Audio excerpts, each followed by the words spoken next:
In the new episode of the Law of the Future podcast, I talk to Ash Costello.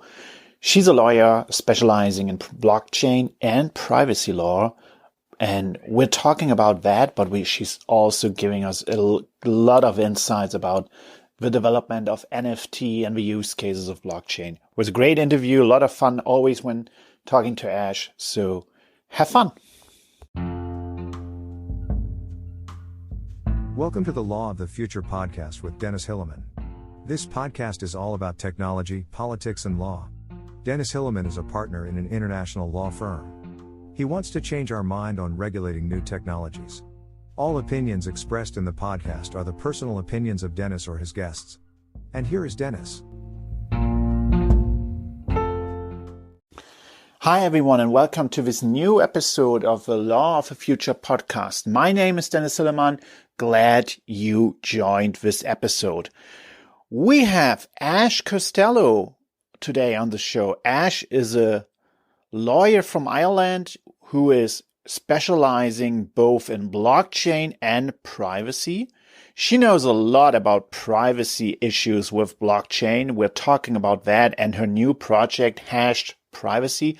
But we are also talking about all the new developments concerning blockchain, the use cases, and the NFT sphere. It was a great interview, lots of fun, and Ash really has great insights and knows a lot of good projects.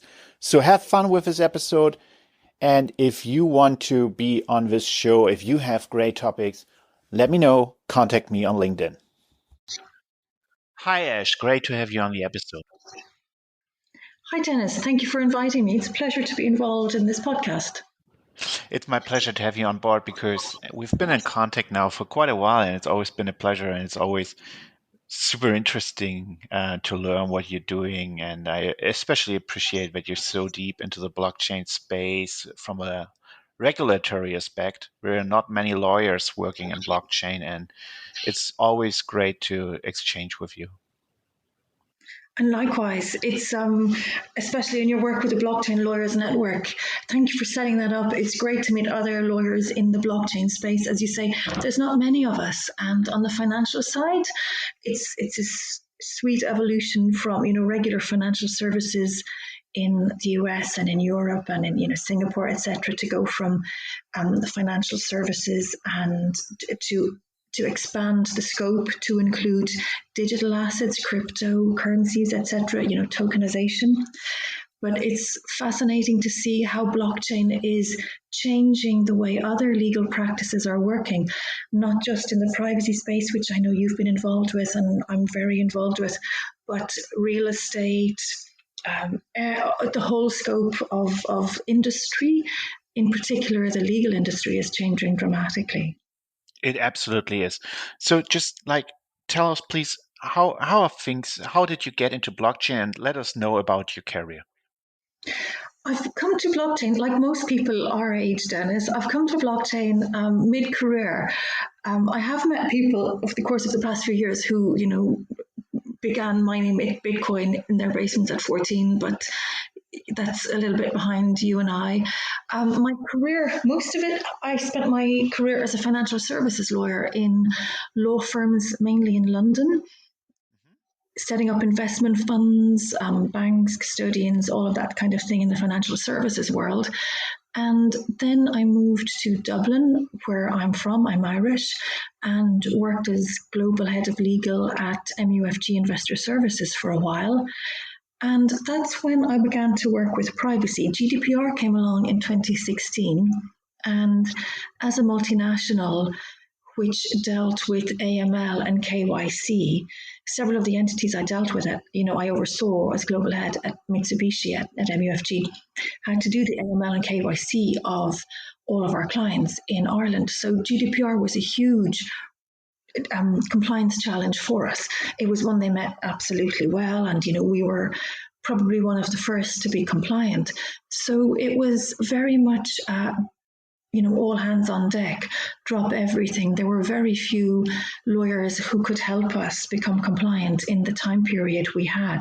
There was a 2-year transition period, but when you're a huge multinational, we had entities ourselves in 22 different countries, and then our clients were global. So we had to comply not just with GDPR, but with global privacy laws and adapt the AML and the KYC policies and practices and our own data storage systems and capacities to be able to cope with the challenging new GDPR requirements.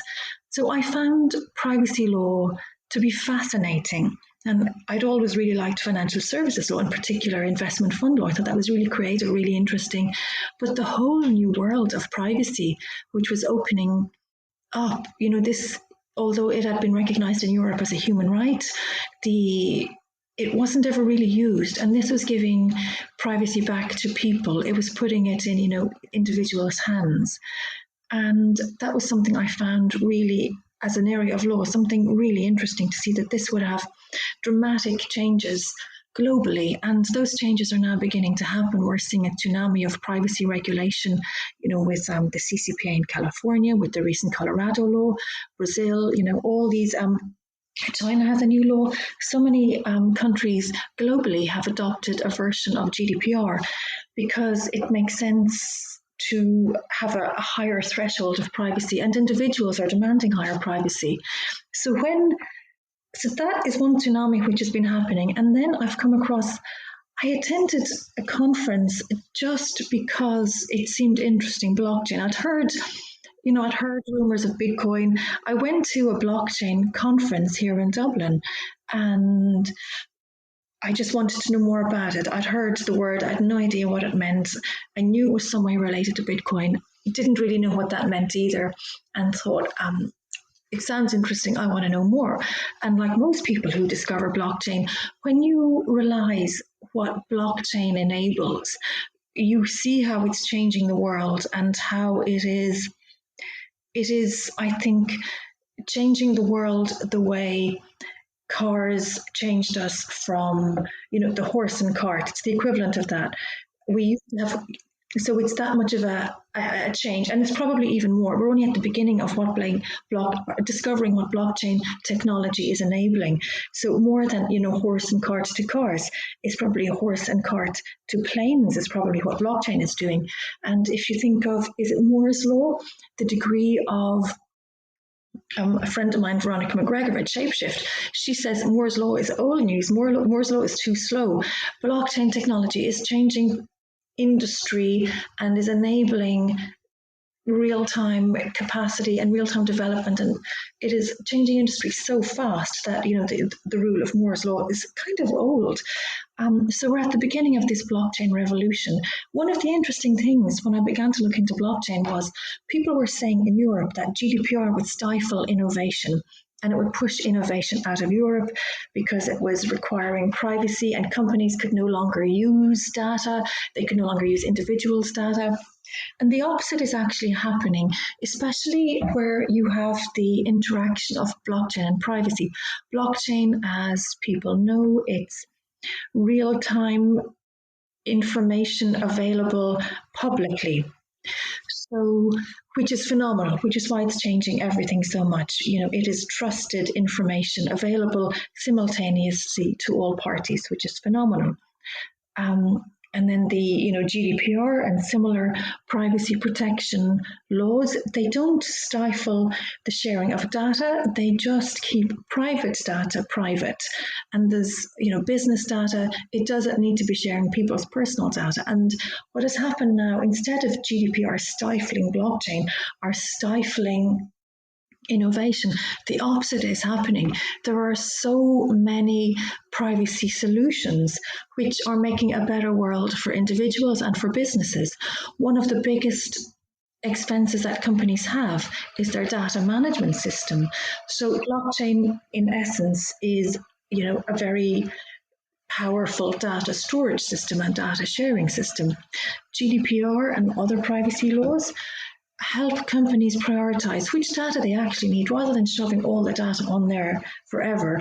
It is helping them streamline the data that they need. You don't necessarily need, it's helping people focus and prioritize, minimize the data they store. Zero knowledge proof is one of the clear winners when it comes to privacy solutions, in particular for blockchain. Safi Goldwasser is one of the geniuses who created zero knowledge proofs back in the 80s. And I'm sure they were being used before blockchain, but in the last 5 years or so, there are now thousands of different types of zero knowledge proofs. And the evolution in just this is now an industry in itself. It's a sweet spot between blockchain and between privacy, and there's maybe 20 or so different privacy solutions, for example, ring signatures, multi-party signatures, white noise, salting, peppering, etc., etc. Zero knowledge proofs is just one of those, and even in this tiny area within this sweet spot, zero knowledge proof, it's now an industry in itself. And the evolution of zero knowledge proofs just in the last 5 years since I've been looking at it, it's gone from hundreds of types of zero knowledge proofs to literally thousands. There are several different GitHub channels dedicated solely to zero knowledge proofs, and they started off being quite clunky and quite slow. I'll explain them. A zero knowledge proof, it's a way to prove a fact without showing the underlying evidence. By the example that's commonly given is showing that you're over 21 without having to show your passport. It's trusted proof that I, as an individual, am able to show.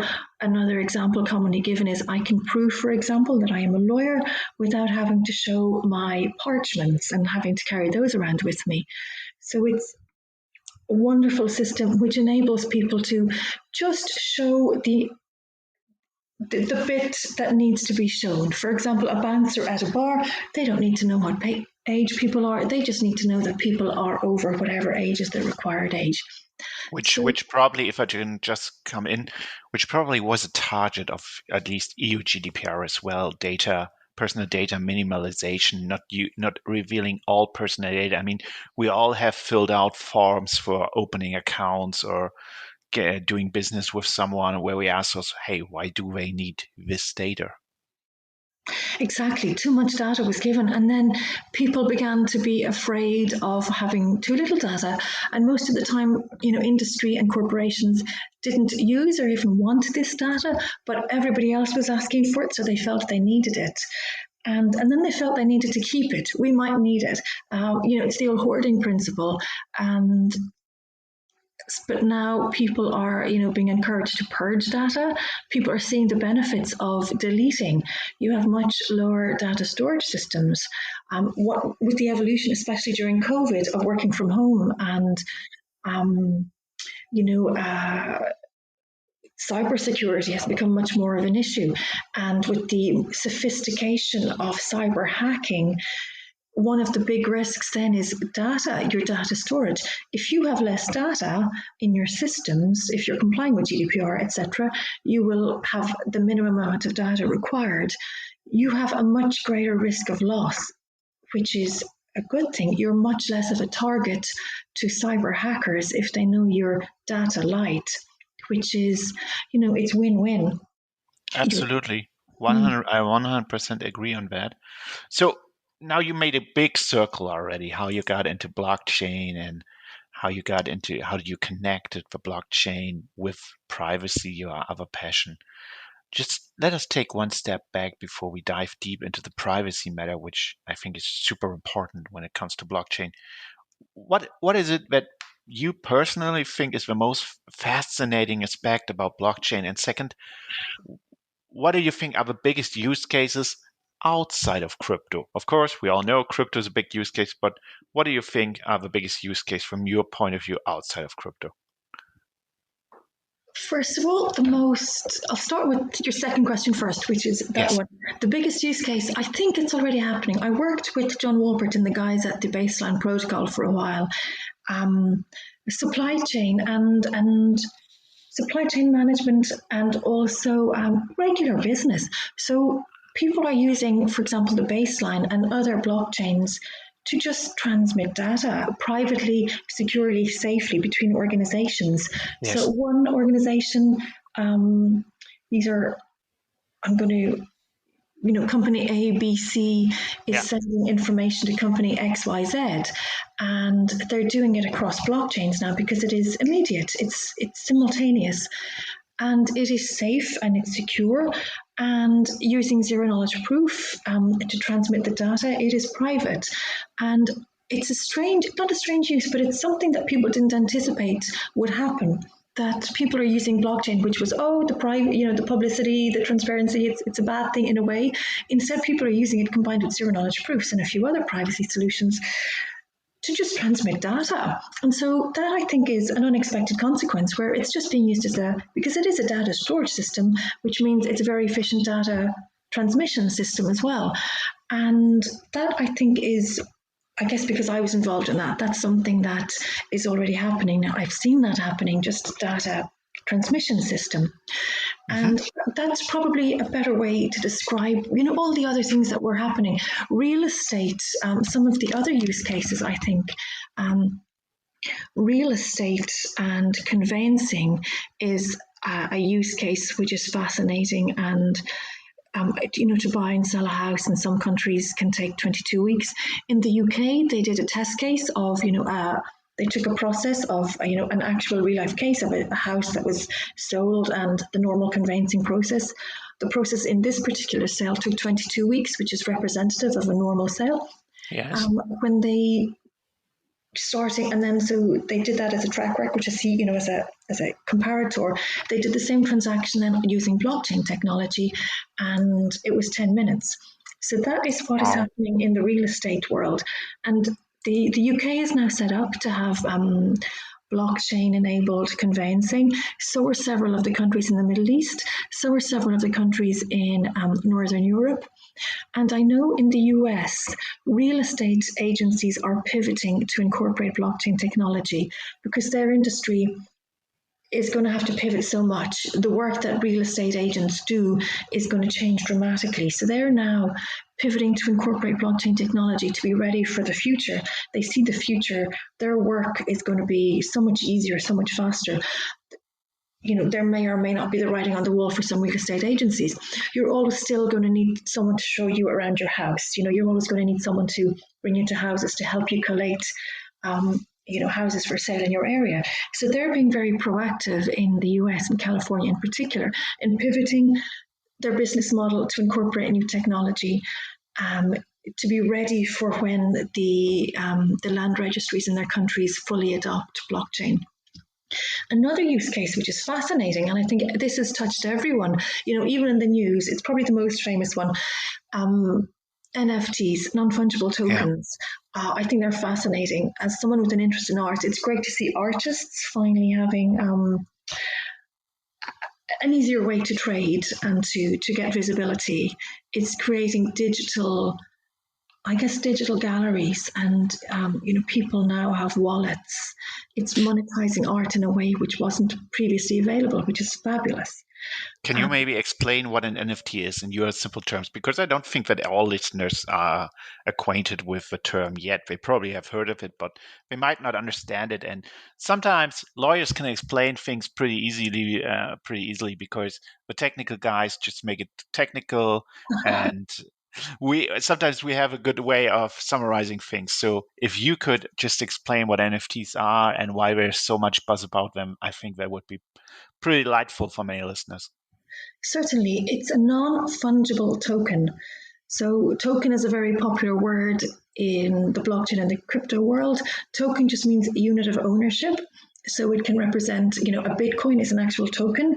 It's used for everything interchangeably because there's not yet clarity on whether these tokens are assets or whether they're currencies, but they are a unit of ownership.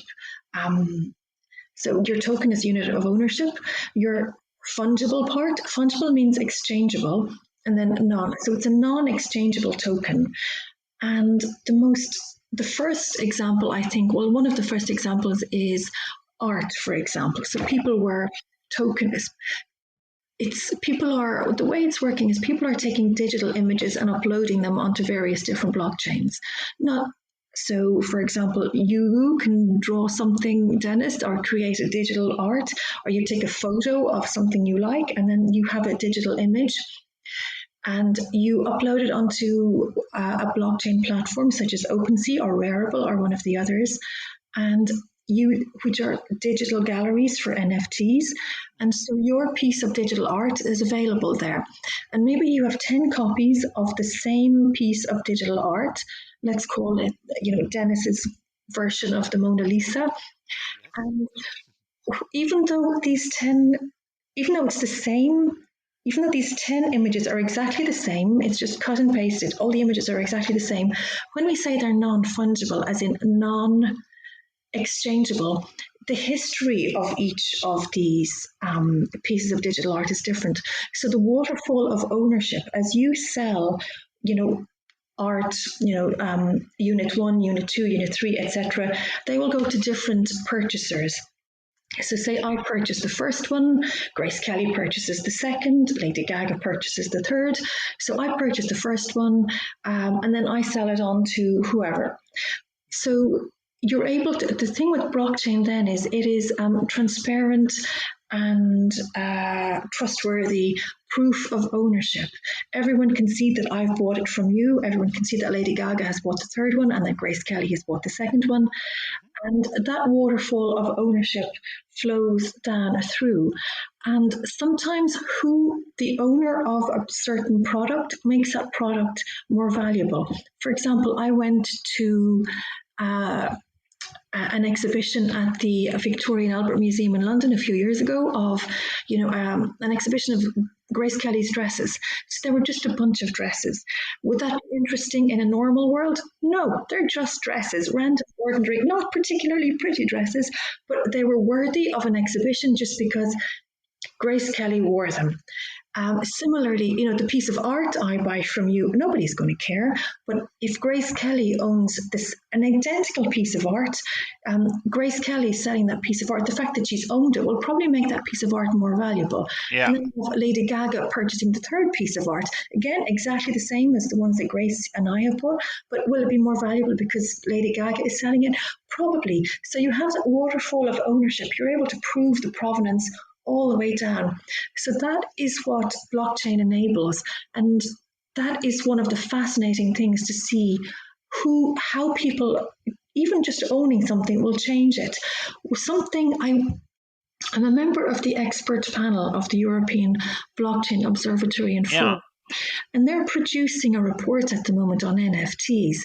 So I was involved in their work on helping them source interesting use cases of NFTs.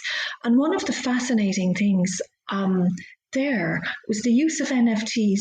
So Grant Blaisdell, he and his mum, incidentally, have set up an NFT to crowdsource the purchasing of space technology. Another really interesting use case of NFTs, and this is by a company, they're establishing something in 20 countries initially.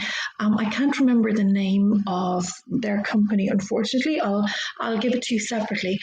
What they're doing is absolutely fascinating. They are using NFTs in the conveyancing space. So this is fascinating. So if you take, for example, I'm going to use Kim Kardashian as an example. So using their NFT system, so Kim Kardashian, for example, she takes, her floor plan of her house. Yeah. And she wants to sell off 49% of the floor plan of her house using NFTs. So she keeps 51%. So you and I can't go and, live in her house. But she is able to sell off 49% of her house, meaning she keeps the majority of the ownership. So you and I can buy via NFT, a square inch of Kim Kardashian's kitchen. And just the way you buy, a pub or a restaurant, you have the floor plan, you have, the deeds, which are on the land registry of whatever country it's in. You can buy a square inch of Kim Kardashian's kitchen, for example, where she keeps her coffee pot, or you buy a square inch of her garden where a camellia grows. But you pick which of the square inches that are for sale in this house that you want, and you actually you get the deed of this particular square inch of land. And then, because going back to the fungible bit, it is a token, it is interchangeable. You can actually then, when you want a cup of coffee, you can actually sell this NFT. You can exchange it for a cup of coffee or something else. So it's win-win. So this is being rolled out first of all in the UK, and then it's going to be rolled out in the US, and rolling it out across 20 different countries around the world to start off with. This is a game changer for the property industry. It means people can, and they have found banks, challenger banks, who are going to give mortgages. So, say, for example, Dennis, you want to buy a house in London. Mm-hmm. The house is worth $1 million, fine, but you now only need to source 51% of $1 million, 510,000. And then you're able to crowdsource the other 49% using NFTs. So it means you only need to get a mortgage, to be honest, of maybe 70% of that 51%. Do you see where I'm getting? I see where you're getting. It means that in this scenario that you last described, you will perhaps allow people to buy buildings and to invest in real estate that would otherwise have been excluded because of the rules of the capital market. Exactly. So you're we put out the banks out of the scheme in that scenario, and we let people from all over the world be able to invest into real estate. And of course, that would allow for the real estate industry a whole new sector of potential buyers and sellers. And knowing the impact of the real estate industry we see in the financial world, this would probably be very helpful. I mean, if we look back, the Lehman crisis in 2008 started with a real estate crisis. And now currently we obviously face a real estate crisis in China. So possibly we all have an interest that the real estate industry, whatever we think of it, but we probably have an interest that it keeps on going before it creates another financial crisis.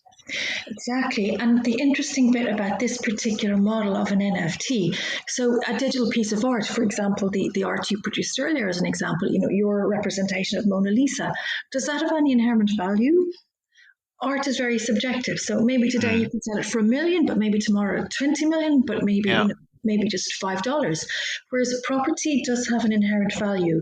And so even if it's only a square inch of Kim Kardashian's kitchen, it still has value as Kim Kardashian's kitchen. It is still a piece of land. It still has some kind of inherent value. Yes. And so the way this will work is, it's fascinating. It's just an app, pretty much like, I'm going to say Tinder. I understand the app works. You scroll through a lot of, regular houses, celebrities' houses, whatever, pubs, commercial. It works for commercial as well as residential, I understand. You choose how much you want to invest. One of the benefits of this then as well is, maybe I want to invest in property. I can't afford a house, or I just want to speculate in the property market.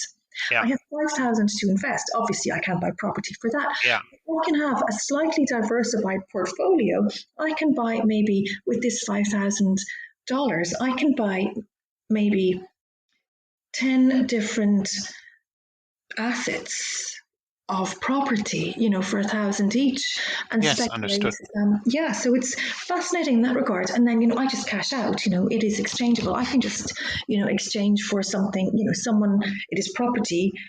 Someone else is going to hopefully be able to buy it from me in the future. And property does tend to rise in value more consistently than, for example, art or other assets.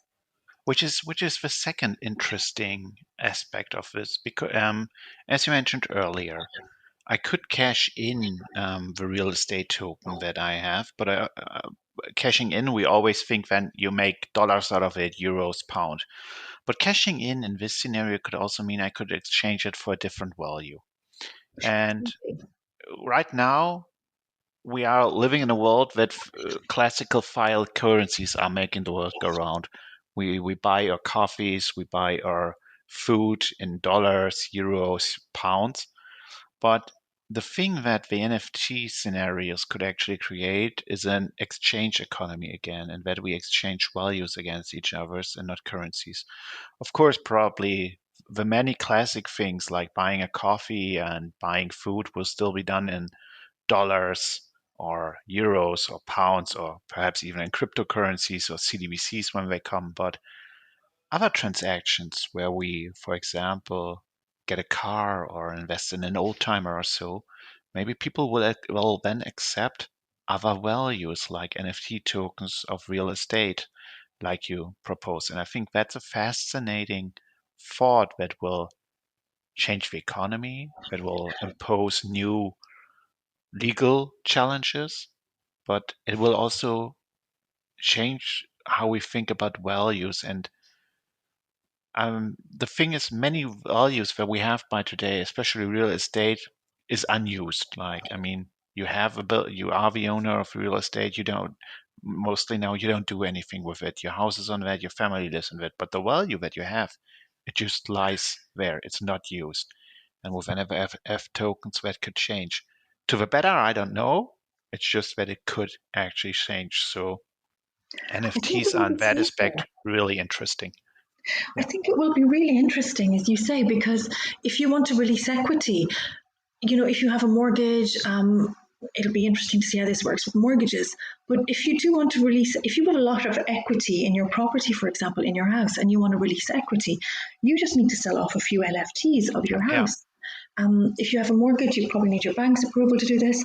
But a lot of people, you still retain control. Maybe you have much better terms than you would have from the banks if you have, you know, you can sell off maybe 10% of your house via this Yeah. NFT, and you buy it back then when you're able to buy it back, rather than being in a system where you have a mortgage with interest, etc., and letters from the bank, etc., and the bank may not give you 10%. It's sometimes equity releases from property are quite difficult when you've mortgages, or even if you don't have a mortgage, if you're trying to get a loan, it can be quite difficult. So this is a way for people to access cash, crowdsourcing against assets. And I'm sure property is one of the areas. Actually, there is it's not really considered an area of DeFi, but I think it will become more and more recognized as a source of DeFi, the NFT. And the peer-to-peer capacity of blockchain, the way that allows trusted interactions between individuals without having to have a central intermediary, such as a bank or a real estate agent or any other kind of intermediary, is going to change. We're beginning to see how this is happening. And as we move more into the industry and as people create more facilities to allow this to happen, we're going to see such fascinating changes in how we live our daily lives. I think it will do a lot to remove poverty. There will be a lot of supply chain. I think supply chains, the way they're going to transfer wealth to other countries from rich countries, is going to be phenomenal. For example, Geneviève Levi, she works with AgriLedger, and she is building a blockchain with Haiti. The way it works is the Haitian farmers retain ownership of their produce up until the last minute, so that when you and I buy bananas or mangoes or lettuces, for example, in our local grocery shops, that's when the Haitian farmers transmit ownership. Currently, with the older system, they sold their produce in Haiti for cents in the dollar if they were lucky to middlemen. The middlemen sold it to other middlemen, to other middlemen, to other middlemen. At each stage, extra margins are being added on, and then it finally arrives in our stores, and we pay whatever it is, 50 cents for a banana here in Europe. Mm. What happens now is, using blockchain technology and the peer-to-peer and the trusted value, when we pay our 50 cents using Geneviève's system, I think this is how it works. When we pay our 50 cents for our banana here in Europe, Yeah. there is a waterfall of payments to all those intermediaries on the way, and the Haitian farmer gets a better price than he would have had if he had to transmit ownership of that banana back in Haiti 2 or 3 weeks before on that supply chain system. And then kind of continuation of ownership up until the last stage is going to dramatically change how supply chains redistribute wealth to poorer regions and to the farmers. It will be it's a wonderful system which is changing lives for the better. It absolutely is, and I really love how you're so enthusiastic about all of this. But now I need to do a little cut because we also wanted to talk about your new project on hash privacy. And just first of all, maybe you would give us an introduction of why does blockchain have obviously, at least from the point of some people, a problem with EU GDPR and privacy rules? What's the tension? Certainly. So the tension is blockchain is peer-to-peer. It is simultaneous transmission of data, and that data is depending on the blockchain, and most blockchains are public. So usually, when we transmit data, it is public. For example, if I buy Bitcoin on the Bitcoin blockchain, people can see that my wallet has received Bitcoin. And if I transmit onwards, other people can see that I've transmitted it onwards. And this is something that people have been using. This transparency is wonderful. It also has downsides. One example actually of the transparency is when people have been launching coins, they were sending them to Vitalik Buterin, the founder of Ethereum, to give the impression that he was buying their new coins as oh look, Vitalik has purchased our new coin, he believes in us, you should believe in us. And that way they were giving the impression that they were backed by Vitalik Buterin. However, it turns out that he wasn't aware that he was receiving a lot of these coins, so he transferred a lot of them recently for charitable purposes. So because you have that transparency in the blockchain world, transactions are visible. You can see who owns what. So that is not great from a privacy perspective. Any personal data should be private as much as possible under GDPR. So GDPR class what is private under GDPR, what is private data? An IP address is private data. Patterns of transaction are private data. For example, even if you don't know a particular wallet's owner, if you know that particular wallet is purchasing Bitcoin every on a Tuesday, that is personal data about the owner of that wallet. And then with forensics, you can find out who the owner of that wallet is. That is another aspect of GDPR. It has that jigsaw effect. If you can use a jigsaw of different pieces of data to determine the person behind that data, then that is personal data. So even one piece of the jigsaw is personal data under GDPR because it can give you, if you like, a trail of breadcrumbs back to the owner of the data.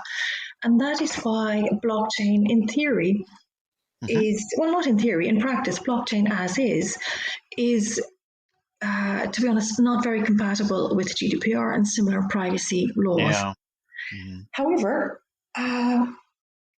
you don't have to put personal data on the blockchain.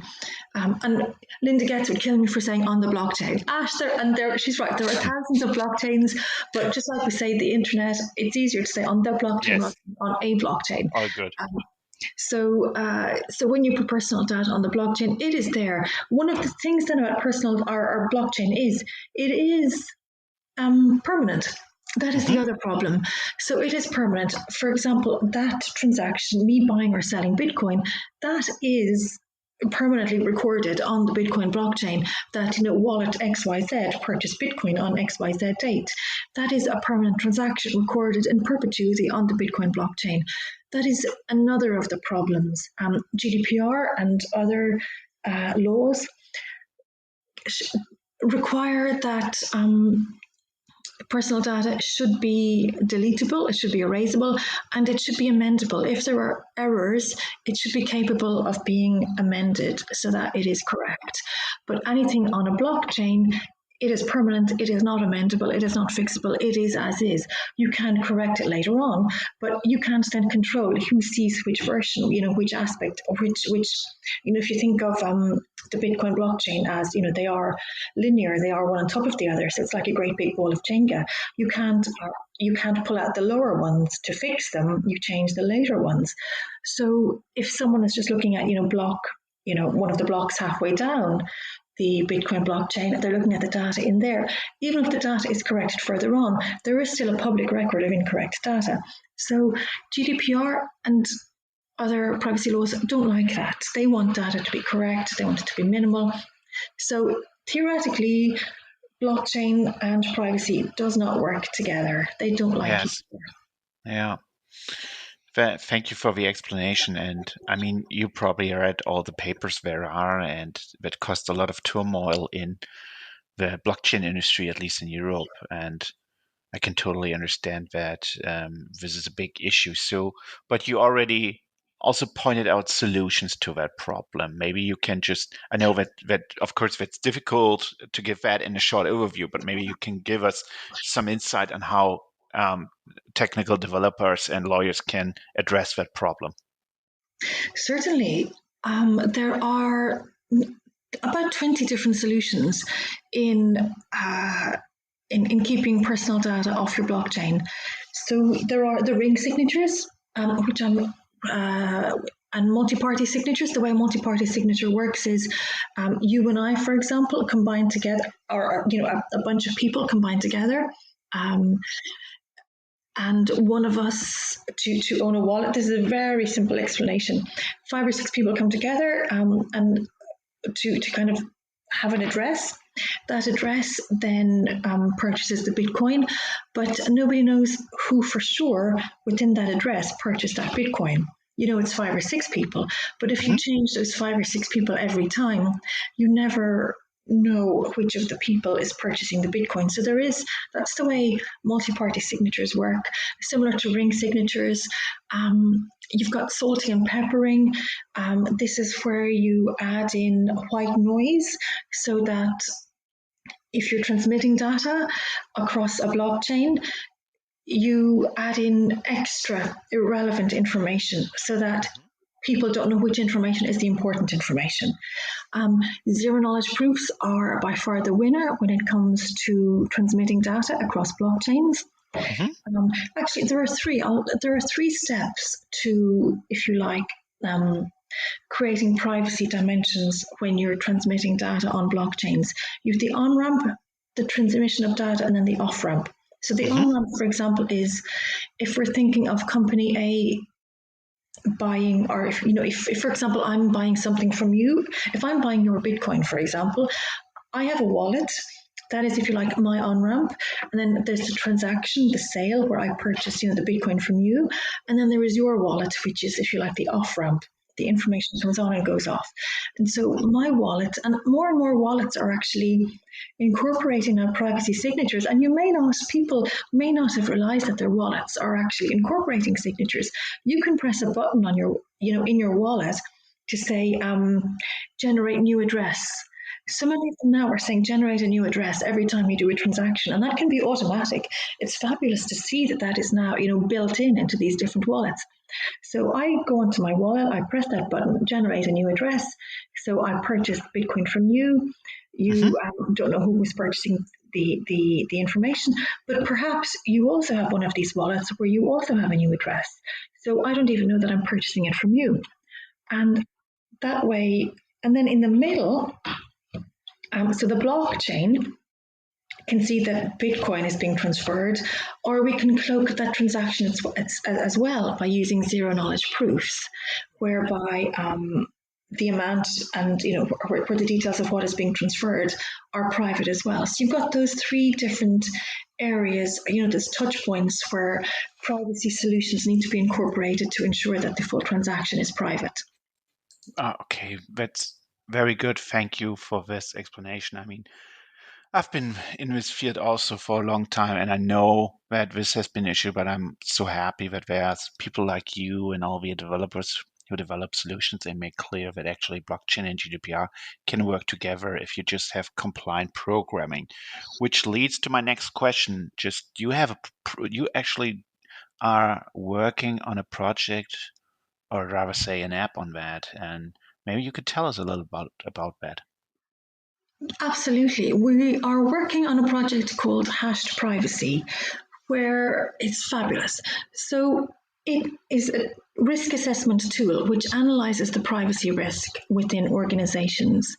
so that if, for example, an investor is deciding which of 10 investee, if you've got 10 startups in front of you, which of those should you invest in? And so one of the things with privacy at the moment is people aren't aware that privacy is a financial risk for organizations. There was a case, I think people are going to become aware of this due to case law happening. GDPR has been around since 2016, effective since 2018. There hasn't been much case law, and there hasn't actually been many fines. I call the fines from regulators the top-down enforcement of GDPR, and then lawsuits from individuals like you and me is the bottom-up enforcement of GDPR. So there's been a little bit more on the top-down, and we're only beginning to see now the bottom-up. There was Max Schrems is doing his best on the bottom-up, and there was a class action lawsuit filed here in Dublin against Facebook on behalf of 500 million people across Europe for breach of our GDPR, our GDPR rights in Europe, where following an earlier case by Max Schrems, the anticipated damages per person is likely to be 500 per person. So that's 500 euros. Conservative estimates on behalf of 500 million people. So that's 250 billion of a conservative estimate. And that's just one instance of one breach by one company. Wow. So that is fabulous. There's another class action, to see. But you ask any individual in Europe about GDPR, and they tell you what their company, their employer is doing to protect, GDPR. Individuals don't yet know how to enforce their own GDPR rights, but I think this case is a game changer. I think when this case goes to judgment and the penalty becomes available, and I don't know how this company are going to refund all the people who are involved. Are you going to get your 500 quid? Am I going to get my 500 quid? I don't know how this actually works. Where does this 250 billion go? It should go to us, but how? But that is just the first in what I think are going to be thousands, probably millions of cases against companies for breaching GDPR. Yeah. So now companies, they see this coming, they think, oh, holy moly. They're already complying as much as they can, some companies, and some aren't. But this is a risk that companies are going to need to assess internally, and also if you're buying another company, if you're about to merge with another company or take over another company, have you looked at the privacy risk? And have you also analyzed it? Can you put a figure on that? So what Hash Privacy does is we look at the privacy compliance within organizations, and we put a price in it to quantify it.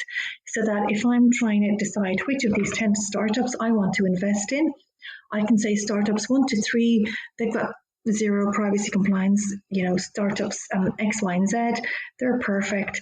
And then, the 4 in the middle, they're so-so. But I'm able to look, but maybe I prefer the 4 in the middle. Maybe I think their business model is better. So I can analyze the 4 in the middle, and I can put a figure on how much it's going to cost them. I know what their risk of liability is at the moment. Maybe the cost at the moment for not having a DPO is a fine that was issued recently was 50,000 for not having a data protection officer when they should have had a data protection officer. So if you like, the going rate from regulators is 50,000 for not having a DPO. So I can say to them, look, fix this, get your DPO. It's only going to cost you, you're at risk of 50,000, fix it, and then I'll be happy to invest in you, because I don't want, if I'm investing 50,000 in your company, I don't want that 50,000 just going to a regulator. Nominate someone in your organization to be a DPO and then recover off that risk of 50,000. So this tool, it analyzes privacy compliance, and then it puts a realistic figures based on real life case law to quantify the risk. That way, I, as an investor or a purchaser of entities, know which of them to buy. I can prioritize, which of them are easier fixes to become compliant, which of them not to touch, because, would I invest in a company where there's an active lawsuit against it, where the likely outcome is going to be at least 250 billion for the first lawsuit against them? I'd be considering, I'd be thinking about my investment in that company. Get my investment out now before that 250 billion loss Yes, hits. Because privacy risk, it is a quantifiable absolutely. risk. And the more these cases happen, the higher those, and the more the class action lawsuits happen, the more, which will educate you and I as individuals about how we protect our own GDPR rights, and then we bring our own personal lawsuits. We don't wait for the class action lawsuits. We bring our own personal lawsuits against breaching companies. And also, one of the reasons there hasn't been much top-down, much regulator enforcement of GDPR is because it's been a bit of a Hmm. one particular regulator, who shall remain nameless, has not been enforcing GDPR. Their government may or may not have given them the resources to actually properly enforce GDPR. So, due to various things which we don't need to go into here, that logjam is probably going to be removed from that particular country due to tax and other, changes across Europe. So I think regulator enforcement over the next 5 years is going to escalate dramatically. Also, the class action lawsuits, we've just seen the first one launched. There's going to be thousands of those in the next few years. So companies need to think about their own, put a price on their own privacy compliance. And it is something that it's going to be a normal part of due diligence when you're purchasing or investing in a company. So you're going to see investment funds, which is where I started my career. They do a lot of due diligence on the companies they're considering buying shares in, the companies they're considering investing in. And that's why I could see that this was something that needed to happen, this due diligence into companies' privacy risk. Another use of this is actually vendor risk assessment. If I'm outsourcing, in my particular organization, the payroll. If I'm outsourcing, my payroll services to a third-party organization, something GDPR requires us all to do is am I analyzing my payroll provider? I should be conducting due diligence on them to make sure that they are treating my employees' sensitive information in compliance with GDPR. And there aren't a lot of there are some at the moment, there aren't a lot of tools to allow people to analyze this risk in their vendors, and that is an essential part of GDPR, which a lot of people aren't aware of yet. So it has quite a lot of useful uses. And so what are you especially working on? What can I get from you in the end? So what we're working on now is we're still building the content. We have developers lined up ready to go. The way the content is structured, it's taken a lot of ceiling gazing on my behalf to make something very easy for people to use. It's a very, very user-friendly system, super user-friendly. You don't need any privacy knowledge to use it. You just answer lots of questions, and we give you the right answer. And then it drills down and it gives you a number, and the number is correct. But it's taken us a lot of ceiling gazing and a lot of thinking to make sure that the questions we ask are the right questions, and they're easy questions, and they're questions people know the answer to. Yeah. So we're kind of done with the ceiling gazing. We're moving shortly to MVP, and we'll have an MVP hopefully before the end of the year, and then we'll be available on we'll be going to sale then early next year. Wow, I'm really looking forward to that. I think many companies could do well having such a solution, because we're still seeing so many privacy breaches, and you underlined perfectly what financial consequences could come out of them, especially if these mass actions trials are really taking off. And looking at the situation, at least that I face here in Germany, we have many legal tech providers here that are actually targeting consumers to move forward with such privacy damage claims. And because Wow. they give a very easy entry level of making such a motion. I mean, you can sit on your couch and watch Netflix while you upload or while you enter your data for them, and then they just move ahead with a motion. So it's like it's not a hassle of going to a lawyer and finding a lawyer and checking it all out. It's just something you do on your couch, and that probably is a total game changer for the whole privacy field once we have mass actions with a lot of financial damage for companies. That's fascinating. I was wondering who would be the first person to launch that kind of, ambulance chasing system where, because the thing with GDPR is you don't need to prove damages, you just need to show breach. So any kind of technical breach, and companies needed to pay up. When I was at Mitsubishi and we saw GDPR coming in, at MUFG, I should say, I always thought the bottom-up enforcement was a much, much more expensive and much greater risk for companies than the top-down. Regulators can only do so much. They're not going to go after, hotels or whatever. They're only going to pick, the top maybe 100 organizations in their country. They can't deal with everything. And what people make complaints, I think, to regulators, but regulators, they can't pay money to individuals. Individuals need to go to the courts. And then different courts all across Europe have different entry levels. In some countries, it's just too expensive to take a case. But this kind of, as we call them, ambulance chasing tech companies, making it easy for people to start these cases is going to really be, as you say, a game changer. One last point I'll make is when it comes to blockchain technology, so if you're a hotel or a bank or, a regular company using, I'll call it traditional tech, you can change your systems very easily. The reason privacy in companies using blockchain technology is so important is they need to build them to be compliant.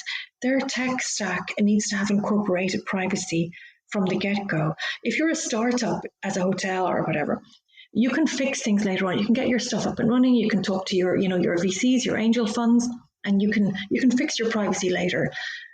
If you're using blockchain technology, you need it right from the get-go, because if you're building blockchain technology, it's wonderful, but it's not that adaptable as we know it today. Maybe this will change in the future. But like I was saying, if you think of the Bitcoin blockchain, for example, as a huge game of Jenga, if you're trying to change the Jenga pieces on the lower levels of that stack, you're going to have issues further on. And if you've got personal data in those lower levels, you can't pull them out. That's it. They're built that way. And you are at the mercy then of, the individuals whose data is captured in that permanent Jenga model. Wow. What do you think what will happen in the next 2 or 3 years with blockchain and privacy? Do you have any idea if we see any changes, to regulation or to the approaches of the regulators to blockchain when it comes to privacy?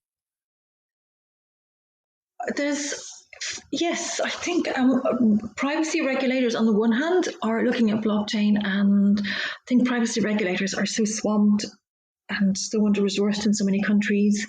They're getting so many complaints because as yet individuals don't really know much about, the ambulance chasing firms. They're angry.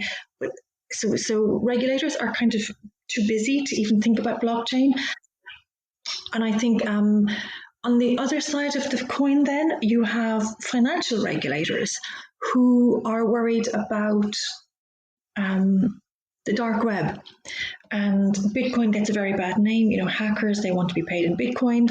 And the funny thing about that is, the majority of cryptocurrencies are public. So, they shouldn't want to be paid in Bitcoin. But so financial regulators dislike the evolution of privacy solutions in the crypto world and in the blockchain world. And Mairead McGuinness, who is one of the high-ranking politicians at the European level, she was talking about a crackdown on privacy solutions in the blockchain world. She doesn't like privacy coins, that kind of thing. She thinks it's anti-AML, anti-KYC. But there does need to be a balance. Although GDPR does talk about, the free flow of information and the free flow of trade across borders and across Europe, you can't have a whole system of technology being built where you forbid privacy being incorporated into that system when within 10 years, I think, definitely within 20 years, everything will be run on blockchain technology. It's so much faster, it's so much better than regular technology. Financial regulators cannot come out today to say we're prohibiting the use of privacy technology being incorporated into this kind of technology. So it'll be interesting to see how that works, how that happens. Yeah, that's a very interesting. We're at a very interesting point. The battle of the regulators, the financial versus the privacy. Absolutely. Ash, it's been such a pleasure, but we're nearly 1 hour in now, and time just flies when I listen to you and all your enthusiasm about blockchain and privacy. So I'd say we cut it for today, and we probably make another show in a couple of months and see how it went for you and where your project of hash privacy is going. I would love to hear on that, and maybe we can talk about the cases that you already mentioned and how they move forward. So it has been an absolute pleasure to have you on the show again, Ash, and I hope that you will come back. Thank you so much, Dennis, and I look forward to speaking to you in the future. Absolutely. Ash, thank you. Thanks, Dennis. Bye. Bye.